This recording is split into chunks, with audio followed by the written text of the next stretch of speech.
السلام علیکم۔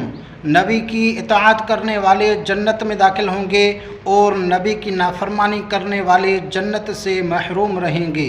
مشکوٰۃ المصابیح کی حدیث ہے، حضرت ابو ہریرہ رضی اللہ تعالیٰ عنہ روایت کرتے ہیں کہ آپ صلی اللہ علیہ وسلم نے ارشاد فرمایا، کل امتی یدخلون الجنت الا من ابا، میری تمام امت جنت میں داخل ہوگی مگر انکار کرنے والوں کے۔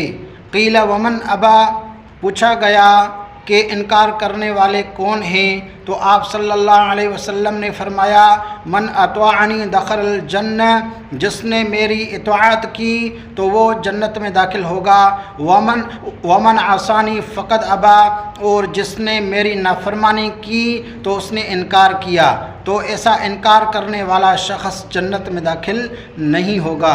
تو میرے دوستو، اس حدیث مبارک سے یہ بات بالکل واضح ہو گئی کہ جنت میں داخل ہونے کے لیے نبی کی اطاعت ضروری ہے۔ جو شخص نبی کی اطاعت کرے گا وہ جنت میں داخل ہوگا، اور جو نبی کی نافرمانی کرے گا وہ جنت سے محروم رہے گا، وہ جنت میں داخل نہ ہو سکے گا۔ اللہ تبارک و تعالی ہم سب کو نبی کی اطاعت کرنے کی توفیق عطا فرمائے اور نبی کی نافرمانی سے بچنے کی توفیق عطا فرمائے۔